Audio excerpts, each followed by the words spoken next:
सबको लगता है सैंग जिनू पूरे सोलो लेवलिंग का सबसे अनबीटेबल कैरेक्टर है, पर पावर स्केलिंग के रिकॉर्ड्स चेक करने के बाद तुम्हारा दिमाग घूमने वाला है, क्योंकि एक ऐसा कैरेक्टर भी है जो जिनू को फिजिकली हरा सकता था। इस पूरे लिस्ट को समझने के लिए सबसे पहले हमें चलना होगा नंबर 10 पर, जहाँ आती है चाहई। कोरिया की ये स्ट्रॉन्गेस्ट फीमेल हंटर बाकी एस रैंक से अलग इसलिए थी क्योंकि इसकी बॉडी माना को स्मेल कर सकती थी। लेकिन जब स्केल नेशनल लेवल पर जाता है तो नंबर 9 पर आते हैं एसोसिएशन चेयरमैन गोगु नहीं। इनका तुक ये था कि इनके पास रूलर्स की डायरेक्ट पावर तो थी, पर इनकी बूढ़ी बॉडी उस डिवाइन प्रेशर को झेल ही नहीं सकती थी। अगर गोगु नहीं अपनी यूथ में होते तो शायद नेशनल लेवल हंटर्स की रैंकिंग बदल जाती। लेकिन असल नाइटमेयर तब शुरू होता है जब हम नंबर 8 एंड नंबर 7 पर जिनू की शैडो आर्मी के दो सबसे बड़े पिलर्स को देखते हैं, बेरू और बेलियन। बेरू के पास एक्सट्रीम एडोप्टेशन और ब्रूटैलिटी थी जो दुश्मन को जिंदा खाने के लिए काफी थी, पर जब बेलियन ने अपनी ब्रॉडस्वॉर्ड निकाली तो क्लियर हो गया कि एशबॉर्न का पुराना कमांडर बेरू से कई लेवल ऊपर था। बेलियन के पास थाउजेंड्स ऑफ इयर्स का कॉम्बैट एक्सपीरियंस था जो किसी भी मोनार्क को टक्कर दे सकता था। इसी एक्सट्रीम पावर की वजह से नंबर 6 पर बैठता है बीस्ट मोनार्क। बिना किसी मैजिक ट्रिक के इसकी प्योर रॉ स्ट्रेंथ और वाइल्ड स्पीड क्लोज कॉम्बैट किसी भी ह्यूमन हंटर को एक सेकंड में फाड़ सकती थी।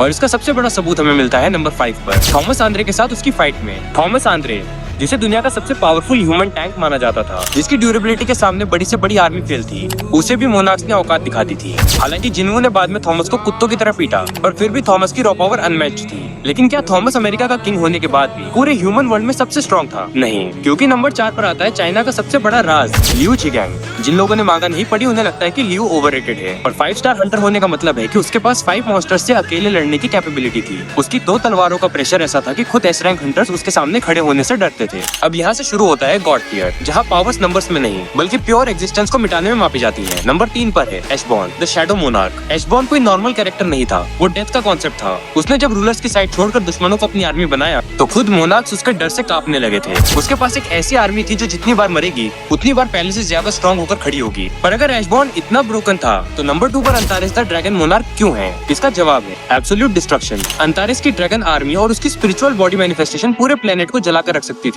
बहुत से हार्डकोर फैंस का मानना है कि फिजिकली अंतारिस जिन्हू से कहीं ज्यादा स्ट्रॉन्ग था। जब उसने अपनी फुल पावर रिलीज की तो जिन्हू के पास भी उसके हाथों मरने के अलावा कोई रास्ता नहीं बचा था। तो फिर नंबर 1 पर संग जिन्हू कैसे पहुंचा? संग जिन्हू नंबर 1 इसलिए नहीं बना कि वो फिजिकली सबसे स्ट्रॉन्ग था, बल्कि इसलिए बना क्योंकि उसने एशबॉर्न की डेथ पावर को पूरे ह्यूमन विल के साथ मर्ज कर दिया। जिन्हू के पास लिमिटलेस इवोल्यूशन और एक ऐसी इमॉर्टल शैडो आर्मी थी जो कभी खत्म नहीं हो सकती थी। वो एक ऐसी एंटिटी बन गया जो टाइम और स्पेस से ऊपर उठ चुका था। लेकिन अगर मैं तुमसे कहूँ कि अंतारिस अगर थोड़ा और दिमाग चलाता तो जिन्हू का बच्चा बनना मुश्किल था। अभी तक जो देखा है वो सिर्फ शुरुआत है। सब्सक्राइब कर लो, नहीं तो next level anime content miss कर दोगे। तुम्हें क्या लगता है, क्या जिन्हू बिना रूलर्स की हेल्प के सच में अंतारिस को हरा सकता था? कमेंट में अपनी थ्योरी बताओ, क्योंकि सबको लगता है कि जिन्हू पूरे सोलो लेवलिंग का सबसे अनबीटेबल कैरेक्टर है।